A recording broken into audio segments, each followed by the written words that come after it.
बहुत समय पहले एक राजा था जो खुद के बारे में सोचता था कि वह बहुत ही नेक सोच, दयालु स्वभाव और दरियादिली है। उसे लगता था कि वह स्थितियों को सही से समझने, हर बात पर न्याय करने और हर विषय में उचित विचार रखने वाला व्यक्ति है। राजा की 3 बेटियां थीं। एक दिन उसने अपनी बेटियों को बुलाकर कहा, मेरे पास जो भी है वो सब तुम्हारा है।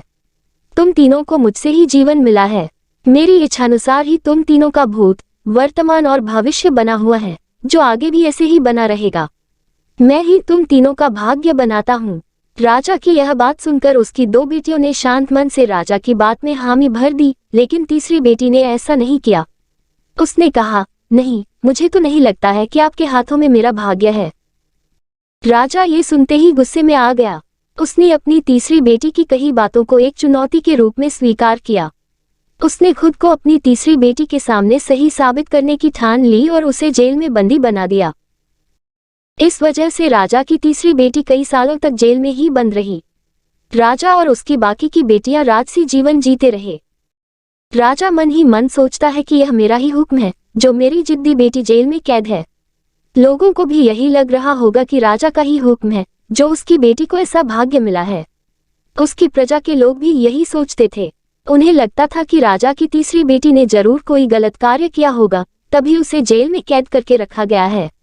वरना कोई भी पिता अपनी बेटी के साथ भला ऐसा क्यों ही करेगा। राजा कभी कभी जेल में कैद अपनी तीसरी बेटी से मिलने के लिए जाता था। उसकी बेटी बहुत कमजोर हो गई थी, लेकिन अभी भी उसके विचारों में कोई बदलाव नहीं आया था। मगर राजा अपनी कमजोर होती बेटी की हालात और नहीं देख पा रहा था। एक दिन उसने अपनी तीसरी बेटी से कहा, इस तरह से तुम्हारा जिद करना मुझे बहुत गुस्सा दिलाता है।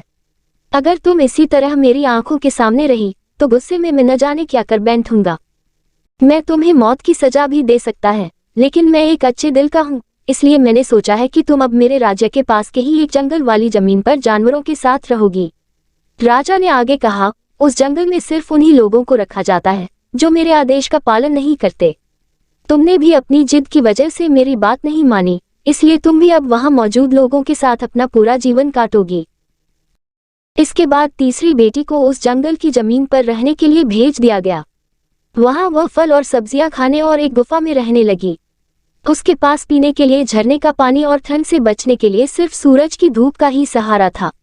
वहां की खुली हवा में रहते हुए और फल फूल खाते खाते वो जल्द ही पूरी तरह से स्वस्थ हो गई। उसने वहां पर खेती करना भी शुरू कर दिया। गुफा को उसने घर की तरह सजा लिया था और खुशी खुशी वहीं रहती थी। एक दिन वहां पर एक भटकता हुआ राहगीर आ पहुंचा। उसे देखते ही देखते राजा की तीसरी बेटी से प्रेम हो गया और दोनों खुशी खुशी वहीं रहने लगे।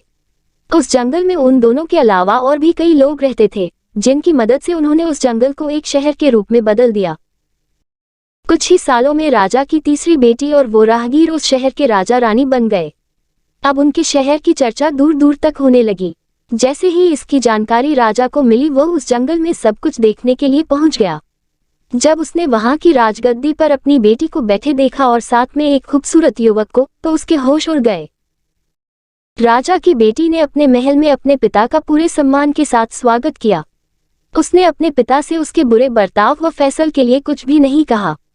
जैसे ही राजा वहां बैठा तो उसे एक आवाज सुनाई देने लगी, जो कह रही थी कि हर इंसान स्वयं ही अपना भाग्य बनाता है, कोई अन्य इंसान किसी और का भाग्य नहीं बना सकता।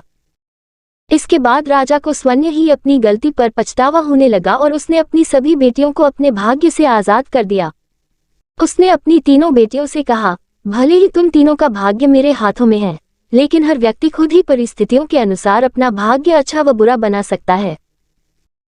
राजा और उसकी 3 बेटियों की कहानी हमें ये सीख देती है कि कोई भी व्यक्ति किसी का भाग्य बना या बिगाड़ नहीं सकता। हमारा भाग्य स्वयं हमारे हाथों में ही होता है, जिसे हम अपनी सूझबूझ से बुरी परिस्थितियों में भी अच्छा बना सकते हैं।